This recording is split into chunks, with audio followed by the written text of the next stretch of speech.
¿Y si te dijera que una de las matanzas más brutales de Europa nunca se resolvió? No porque faltaran pistas, sino porque la verdad se ocultó a propósito. Durante años, el misterio de los asesinos de Brabante atormentó a Bélgica. Un grupo de pistoleros enmascarados, responsables de una serie de violentos atentados que dejaron 28 muertos y más de 20 heridos. Atacaron entre 1982 y 1985, ejecutando su aterrador plan con una precisión escalofriante, y luego, con la misma rapidez, desaparecieron de la escena, dejando solo un rastro de preguntas sin respuesta. Sus objetivos no eran solo criminales o personas que se interponían en su camino. Número. Los asesinos de Brabante no mostraron piedad. Asesinaron a civiles inocentes, dejando a familias enteras destrozadas y a comunidades enteras viviendo con miedo. El primer crimen, aparentemente insignificante, ocurrió en agosto de 1982. Una tienda de comestibles en Maubeuge fue atacada, pero en aquel momento parecía un simple robo al azar. Solo hubo un herido. La policía creyó que se trataba de un robo fallido. Pero entonces la violencia se intensificó. Una armería en Wavre fue atacada el 30 de septiembre de 1982. Una persona murió y otras 3 resultaron heridas. Los delincuentes se llevaron lo que querían, pero esta vez dejaron un mensaje. No estaban allí solo para robar. Estaban allí para causar dolor, herir, matar. Era solo el principio.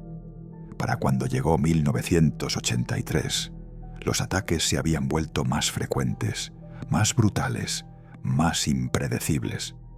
No se trataba solo de un supermercado o una tienda. Estaba en todas partes. Los supermercados del Heights eran un objetivo común. Los asesinos irrumpían, vestidos con máscaras, portando armas de fuego robadas de las armerías de la policía. No lo dudaban. En el momento en que entraban, sonaban disparos. Mataban a cualquiera que se cruzara en su camino y a menudo ni siquiera se detenían a robar. Mataban por el gusto de matar, sin explicación, sin razón, solo terror.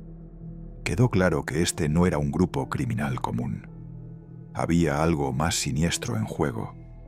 Había rumores de que los crímenes no eran aleatorios.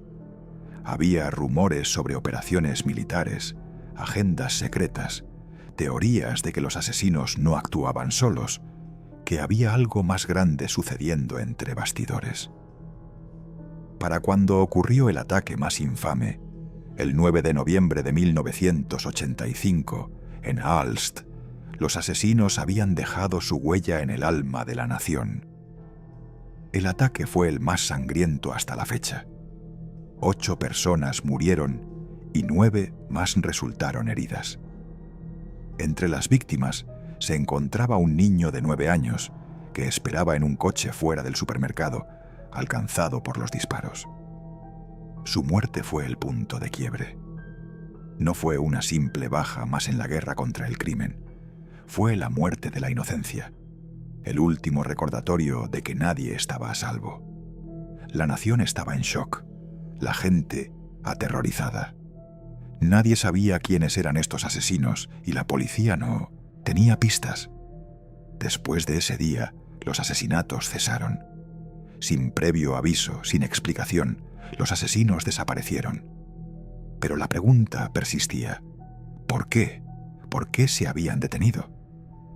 Surgieron numerosas teorías. Algunos especulaban que la policía había abatido a los asesinos, que uno de los pandilleros había recibido un disparo en el ataque de Aalst y había muerto a causa de las heridas. Otros argumentaban que simplemente habían abandonado el país, que habían escapado para empezar una nueva vida. Pero la verdad era que nadie lo sabía. La policía continuó sus investigaciones, excavando en los bosques, desenterrando cadáveres, esperando alguna pista que los llevara a los asesinos, pero nunca se encontró nada. El caso se cerró. Sin embargo, el silencio no fue completo. Las teorías sobre las motivaciones del asesino comenzaron a volverse cada vez más descabelladas. Se rumoreaba que los asesinos estaban conectados de alguna manera con organizaciones secretas dentro del ejército. Algunos apuntaban a las operaciones clandestinas de la OTAN, una red de fuerzas de retaguardia diseñada para defender Europa en caso de una invasión soviética. Pero a pesar de varias investigaciones por parte del Parlamento belga, no había evidencia que apoyara esta teoría. La investigación se enfrentó a importantes obstáculos. Las agencias de inteligencia clave se negaron a cooperar, lo que dejó a muchas personas preguntándose si la verdad se estaba ocultando deliberadamente. ¿Podrían los asesinos haber estado involucrados en algo más peligroso, con mayor carga política? ¿O eran simplemente un grupo de criminales despiadados que realizaban estos actos atroces sin otra razón que causar caos y miedo? Luego surgieron los ballets rosas, otra teoría inquietante que vinculaba los asesinatos con fiestas sexuales de élite en las que participaban funcionarios de alto rango. La teoría sugería que figuras clave, como políticos poderosos, empresarios y policías, participaban en estas fiestas secretas, y algunos creían que los asesinos de Brabante habían sido contratados para silenciar a quienes sabían demasiado. La conexión entre algunas de las víctimas y estos supuestos participantes solo agravó el misterio. ¿Fueron estos asesinatos el resultado de una conspiración oscura y retorcida? ¿O fueron simplemente obra de un grupo de criminales violentos que se aprovecharon de una sociedad propensa a la corrupción? En los años siguientes, la policía intentó desesperadamente descubrir nuevas pistas. La investigación parecía interminable. Se encontraron armas en los bosques, aparecieron nuevos testigos y la posibilidad de que los asesinos aún estuvieran sueltos, libres, se volvió aún más aterradora. Pero el caso seguía sin resolverse. Se descubrieron nuevas pruebas, incluyendo el cuaderno de 2 niños que habían anotado las matrículas de los coches cerca de la escena del crimen. Estas pruebas se ignoraron durante años, pero condujeron a la reapertura del caso en 2025. Por un momento, pareció que podría haber un gran avance. ¿Podrían finalmente ser identificados los asesinos? ¿Podrían las familias de las víctimas finalmente obtener el cierre que tanto necesitaban? Pero seguía sin haber respuestas. Con el paso de los años, surgieron más y más teorías, y el caso pasó de centrarse en encontrar a los asesinos a descubrir la verdad. ¿Hubo un encubrimiento? ¿Hubo una conspiración tan vasta que jamás pudo revelarse? Y, de ser así, ¿realmente se pretendió hacer justicia? En 2024, tras más de 40 años, las autoridades belgas declararon cerrada la investigación. El caso, considerado en su día la oleada de asesinatos más aterradora de la historia belga de posguerra, se cerró, dejando a las familias de las víctimas desconsoladas y frustradas.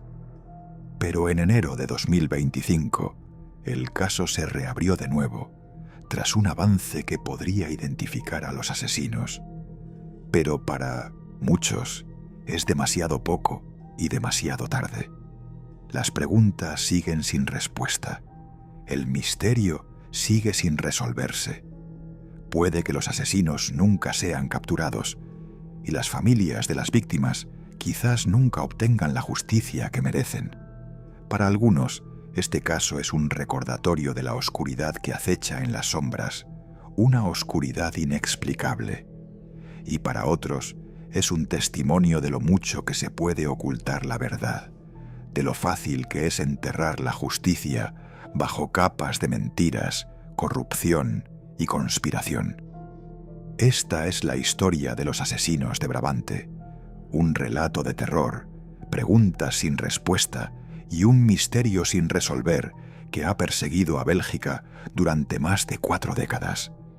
Si aún te preguntas sobre la verdad detrás de estos asesinatos, si crees que se debe hacer justicia, no olvides darle me gusta a este video.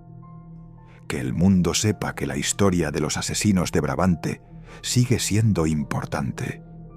Y si quieres profundizar en estos oscuros misterios sin resolver, suscríbete para leer más historias de crímenes reales y deja tu opinión en los comentarios. ¿Crees que la verdad se revelará algún día? ¿O permanecerá enterrada para siempre? Porque a veces las historias más aterradoras son las que aún esperan ser descubiertas y que te hizo reflexionar. Asegúrate de suscribirte a Casos sin resolver.